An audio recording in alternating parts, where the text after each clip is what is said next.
दिया जाटे। ठाणे जीवनदीप वार्तामध्ये आपले स्वागत आहे।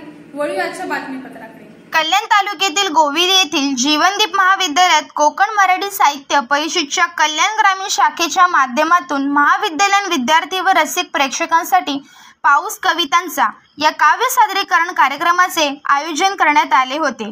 मराठी भाषेच्या संवर्धनासाठी पद्मश्री मधु मंगेश कर्णिक यांनी सुरू केलेल्या कोकण मराठी साहित्य परिषदेच्या माध्यमातून संपूर्ण कोकण आणि महाराष्ट्रात अनेक शाखा कार्यरत आहेत।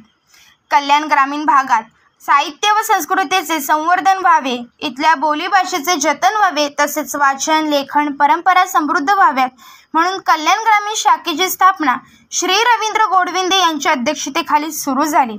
या शाखेच्या माध्यमातून हा कार्यक्रम जीवनदीप महाविद्यालय गोविल येथे संपन्न झाला। या कार्यक्रमास कोकण मराठी साहित्य परिषदेचे ठाणे जिल्हा अध्यक्ष बाळ कांदळकर, कल्याण ग्रामीण शाखा अध्यक्ष रवींद्र गोडविंदे यांची उपस्थिती लाभली होती। स्वागत समारंभ, लेखन कार्य, प्रतितीर्थ अनिल सुरोशी, धनाजी बुटेरे, ललित गाजरे यांना मानपत्र देऊन सन्मानित करण्यात आले। महाविद्यालयातील विद्यार्थिनी या काव्य सादरीकरणाच्या कार्यक्रमात उत्स्फूर्तपणे सहभागी होऊन स्वरचित कविता सादर केल्या। ठाणे, कल्याण, उल्हासनगर, अंबरनाथ, मुरबाड शाखांमधील उपस्थित निमंत्रित कवींनी आपल्या विविध कविता सादर केल्या। त्यानंतर कार्यक्रमाला प्रमुख अतिथी म्हणून उपस्थित असलेले बाळ कांदळकर यांनी त्यांचे मनोगत व्यक्त केले। त्यात ते म्हणाले, आपण आपल्या पुढच्या पिढीसाठी साहित्याचे, आपल्या संस्कृतीचे जतन संवर्धन केले पाहिजे। तसेच त्यांनी आपल्या शैलीत कविता सादर करून विद्यार्थ्यांना मंत्रमुग्ध केले।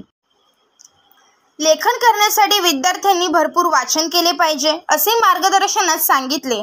यावेळेस ठाणे जिल्हा कोकण मराठी साहित्य परिषदेचे कार्यवाह माननीय श्री सुनील बडगुजर, साहित्यिक गिरीश कंटे, कोकण मराठी साहित्य परिषद शाखा कल्याण ग्रामीणचे उपाध्यक्ष श्री हरिश्चंद्र मिरकुटे, निमंत्रित कवी आणि सत्कारमूर्ती धनाजी बुटेरे, अनिल सुरोशी, ललित गाजरे, अजित महाडकर, दीपश्री इसामे, निशिकांत महाकाळ, वासुदेव सांबरे, AR निकम, लक्ष्मण गागस, भूषण सोनावणे, प्रिया मयेकर, प्रकाश माळी, भालचंद्र गोडांबे, योगेंद्र बांगर, कल्याण शाखेचे सर्व कार्यकारिणी सदस्य तसेच महाविद्यालयाचे प्राचार्य KV कोरे, कनिष्ठ महाविद्यालयाचे प्राचार्य प्रकाश रोहणे, सर्व शिक्षक वृंद आणि विद्यार्थी यांची उपस्थिती लाभली होती।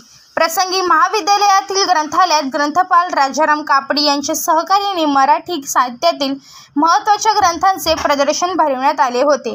कार्यक्रमाचे प्रास्ताविक शाखेचे कार्यवाह अनिल सुरोशी यांनी केले। उपप्राचार्य हरिंद्र सोष्टे यांनी उपस्थितांचे आभार मानले, तर कार्यक्रमाचे संचालन प्राध्यापक सतीश लकडे यांनी केले। उत्साही वातावरणात हा कार्यक्रम संपन्न झाला।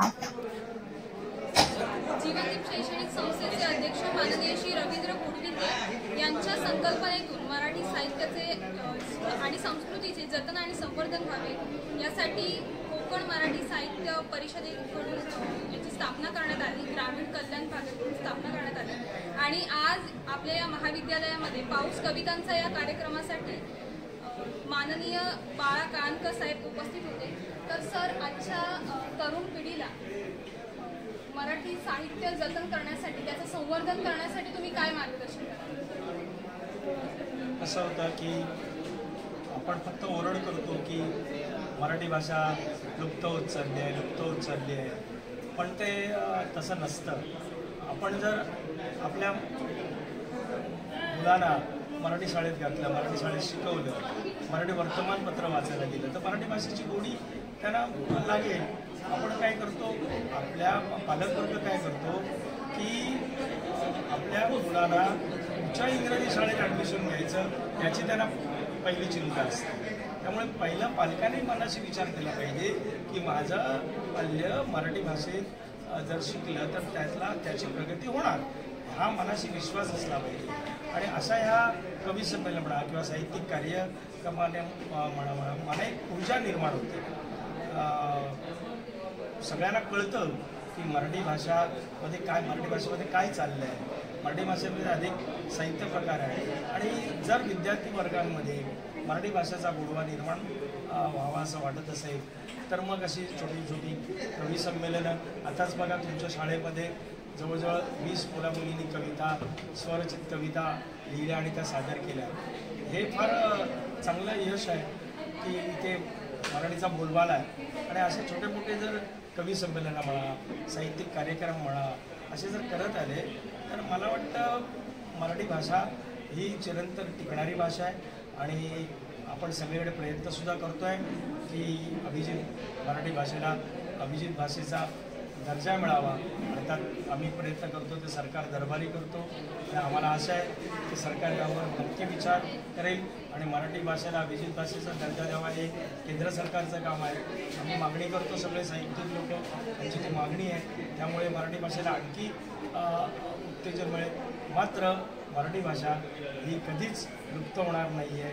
तिच्या ती एक स्वतंत्र तिची एक ओळख आहे आणि म्हणून मराठी भाषेला भविष्य चांगलं आहे. त्याबद्दल कोणी काही चिंता करायची गरज वाटत नाही. आजचे हे बातमीपत्र येथेच संपत आहे. पुन्हा भेटूया याच वेळी याच ठिकाणी. पाहत राहा ठाणे जीवनी वार्ता.